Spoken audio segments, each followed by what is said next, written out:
Il n'y a donc rien qui ne puisse être accompli par ces puissances de calcul? Disons les choses ainsi. Personne n'a rien découvert dans l'univers qui soit non calculable. Du moins, jusqu'à présent.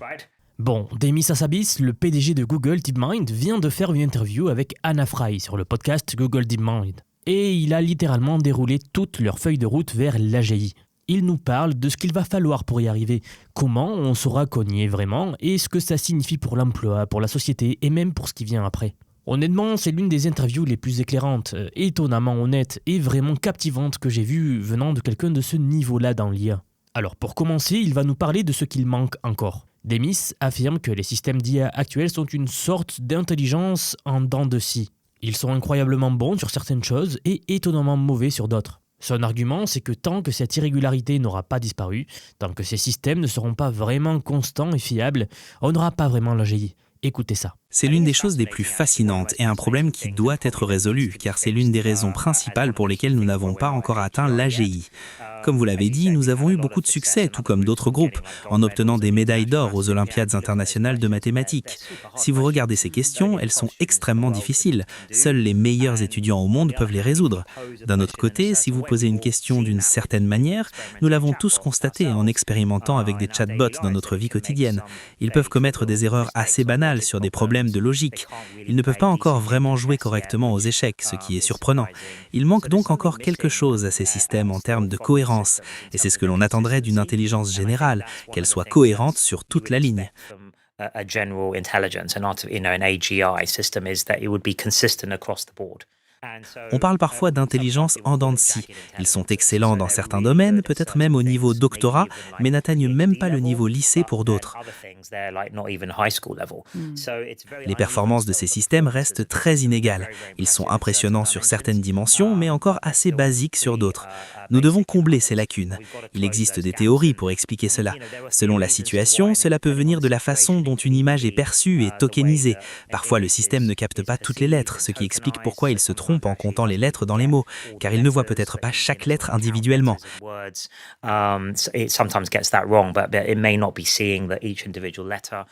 Il y a différentes raisons à ces problèmes, et chacune peut être corrigée pour voir ce qu'il reste ensuite.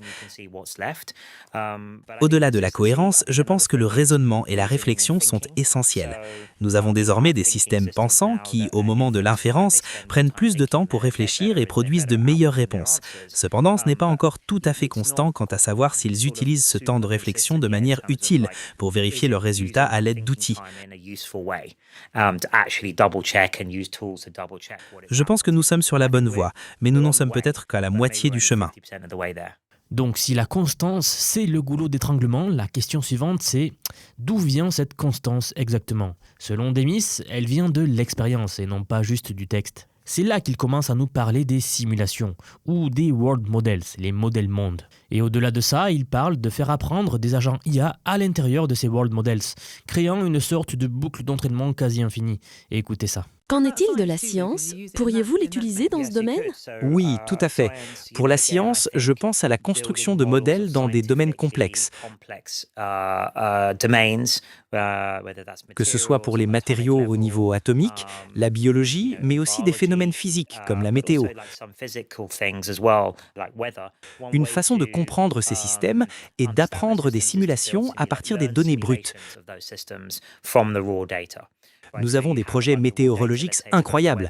Vous avez un modèle qui apprend ces dynamiques et peut les recréer plus efficacement que par la force brute.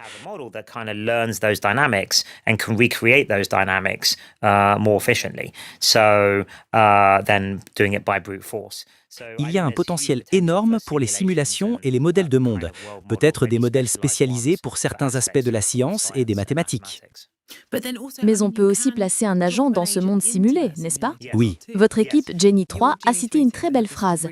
Presque aucun prérequis à une invention majeure n'a été créé avec cette invention en tête. Il parlait de placer des agents dans ces environnements simulés et de les laisser explorer avec la curiosité comme motivation principale. C'est exact. C'est une autre utilisation passionnante de ces modèles de monde. Nous avons un autre projet appelé CIMA. Nous venons de sortir CIMA 2 pour agent simulé, où vous placez un avatar ou un agent dans un monde virtuel. Cela peut être un jeu commercial réel très complexe comme No Man's Sky, un jeu spatial en monde ouvert. Comme il intègre Gemini, vous pouvez simplement parler à l'agent et lui donner des tâches. Nous nous sommes alors dit qu'il serait amusant de connecter Gemini à CIMA, de placer un agent CIMA à l'intérieur d'une autre IA qui créerait le monde en temps réel.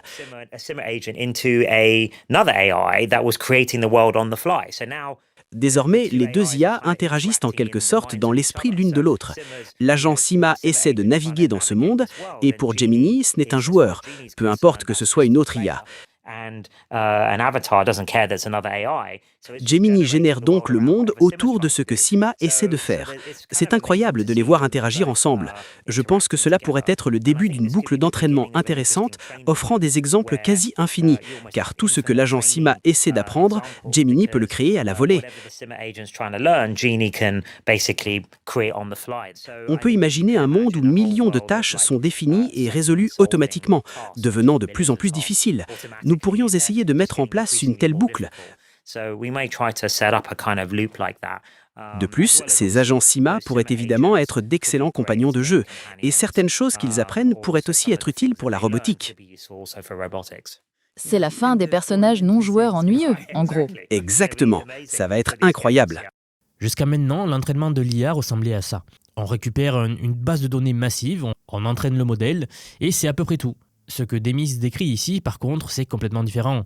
Nous avons une IA qui va générer le monde et une autre IA qui va apprendre à l'intérieur de ce monde-là. C'est la simulation de Matrix. Et à chaque fois que l'agent rencontre une nouvelle situation, eh bien, le modèle monde peut simplement le générer à la volée. Ce qui veut dire qu'on n'est plus limité par les données humaines. Google a d'ailleurs déjà fait une démo de ça.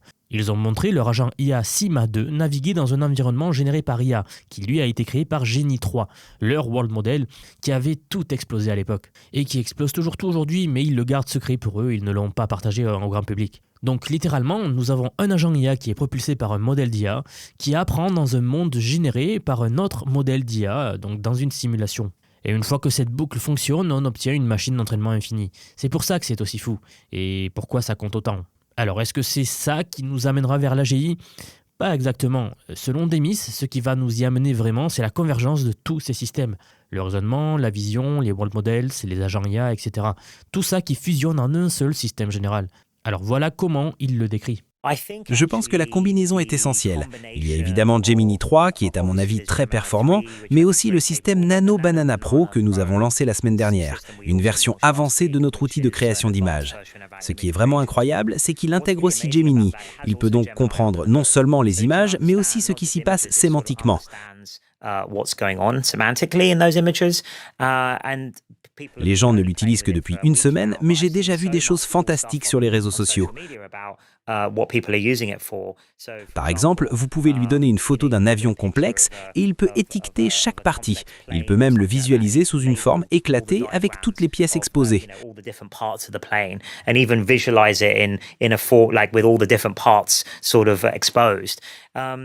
Il possède une compréhension profonde de la mécanique, de la composition des objets et des matériaux.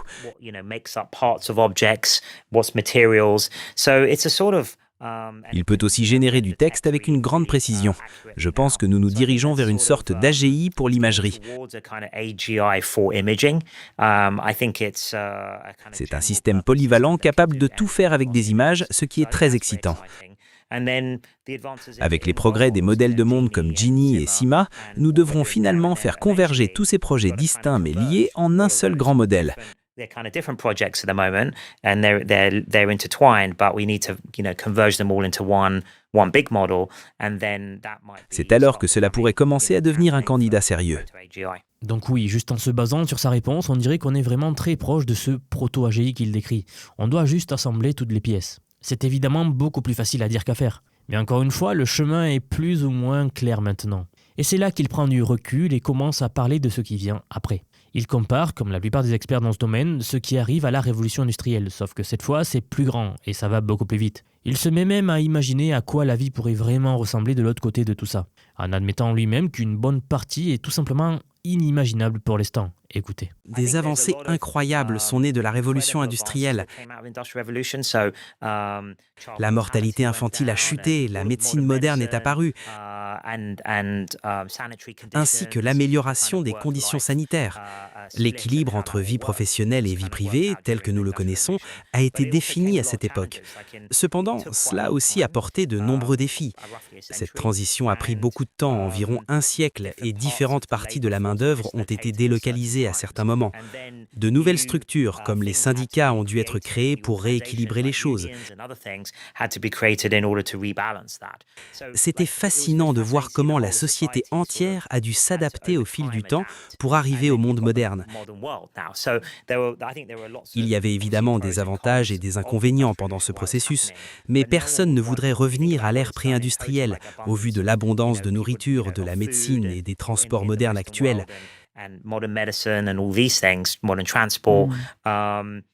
Peut-être pouvons-nous comprendre à l'avance, en tirant des leçons du passé, quelles seront ces dislocations et les atténuer plus tôt ou plus efficacement cette fois-ci. Nous devrons probablement le faire, car la différence majeure est que ce changement sera sans doute 10 fois plus important que la révolution industrielle et se produira 10 fois plus vite, se déroulant sur une décennie plutôt que sur un siècle. L'une des choses que Shane nous a dites, c'est que le système économique actuel, où l'on échange son travail contre des ressources, ne fonctionnera tout simplement plus de la même manière dans une société post-AGI. Avez-vous une vision de la façon dont la société devrait ou pourrait être reconfigurée pour fonctionner ? Je passe plus de temps à y réfléchir maintenant, et Shane dirige d'ailleurs un projet ici pour imaginer à quoi pourrait ressembler un monde post-AGI et ce à quoi nous devons nous préparer. La société en général, les économistes, les spécialistes des sciences sociales et les gouvernements doivent y consacrer davantage de temps. Comme pour la révolution industrielle, tout le monde du travail a changé par rapport à l'ère pré-industrielle agricole.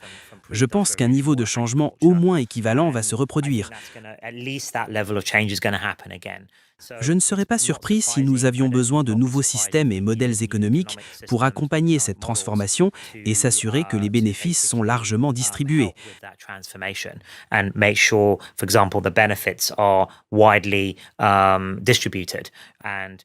Des solutions comme le revenu universel de base font peut-être partie de l'équation, mais je ne pense pas que ce soit la réponse complète.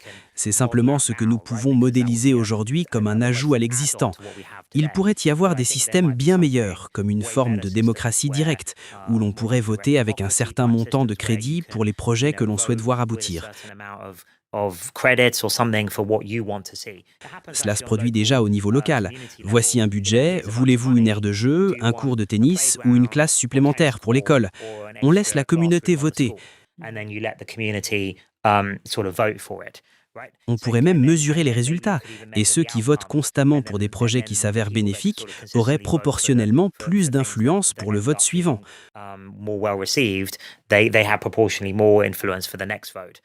Il y a beaucoup d'idées intéressantes que mes amis économistes étudient, et ce serait formidable d'avoir plus de travaux sur ce sujet.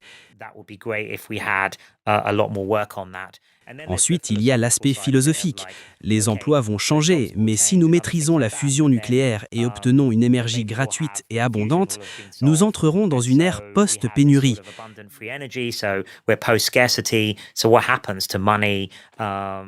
Qu'adviendra-t-il de l'argent? Tout le monde sera peut-être matériellement plus riche, mais qu'en sera-t-il du sens de l'existence? Beaucoup de gens trouvent leur but dans leur travail et dans le fait de pourvoir aux besoins de leur famille, ce qui est un objectif très noble. Certaines de ces questions glissent du domaine économique vers le domaine philosophique. Alors pour finir l'interview, Anna pose à Demis une question vraiment intéressante. Est-ce qu'il y a quelque chose que les humains peuvent faire et que les machines ne pourront jamais faire? Et la réponse de Demis à cette question est honnêtement assez folle. À long terme, donc au-delà de l'intelligence artificielle générale et vers la super-intelligence artificielle, pensez-vous qu'il y a des choses que les humains peuvent faire et que les machines ne parviendront jamais à gérer? C'est la grande question, liée à l'un de mes sujets préférés, les machines de Turing. J'ai toujours pensé que si nous construisons une intelligence artificielle générale et l'utilisons comme une simulation de l'esprit pour la comparer ensuite à l'esprit réel, nous verrons alors quelles sont les différences et ce qui reste potentiellement unique à l'esprit humain. Peut-être la créativité, les émotions, le rêve ou la conscience. Il existe beaucoup d'hypothèses sur ce qui est calculable ou non. Tout revient à la question de la machine de Turing. Quelle est sa limite? C'est la question centrale de ma vie.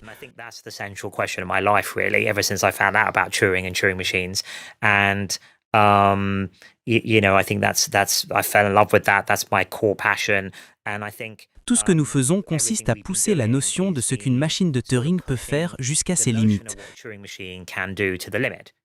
y compris le repliement des protéines. Il s'avère que je ne suis pas sûr qu'il y ait une limite. Peut-être qu'il n'y en a pas. Les partisans de l'informatique quantique diraient qu'il y a des limites et qu'il faut des ordinateurs quantiques pour les systèmes quantiques. Mais je n'en suis pas si sûr.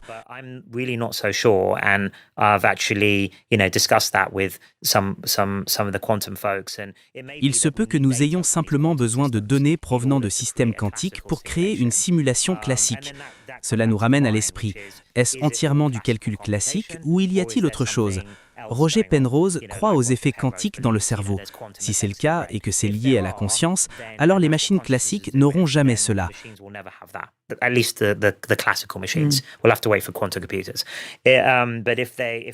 Mais si ce n'est pas le cas, il n'y a peut-être aucune limite. Dans l'univers, tout est peut-être calculable, et les machines de Turing pourraient être capables de tout modéliser. C'est l'hypothèse sur laquelle je travaille jusqu'à ce que la physique me prouve le contraire.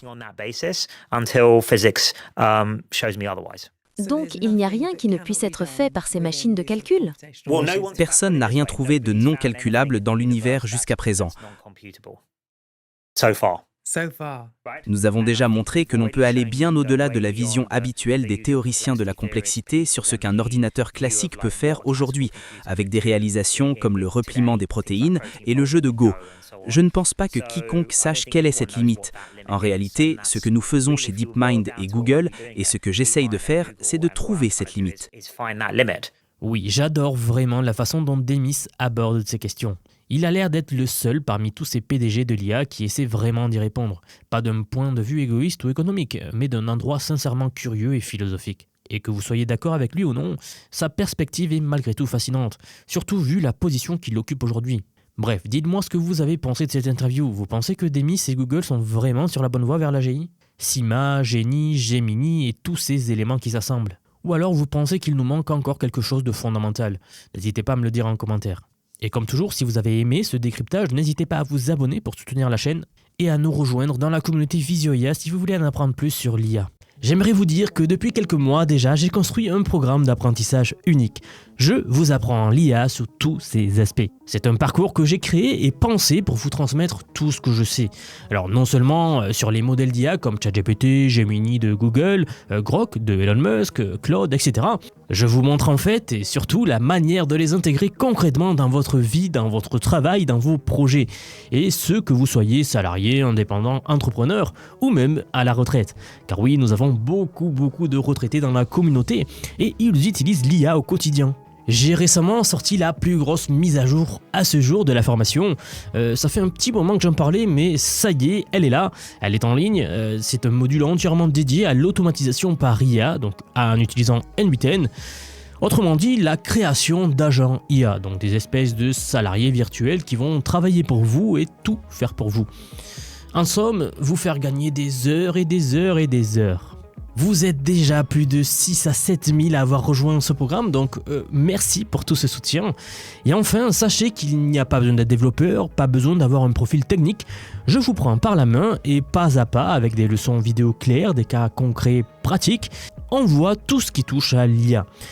Dernier point, mais pas des moindres bien sûr, si vous nous rejoignez aujourd'hui, vous aurez accès à toutes les évolutions du futur.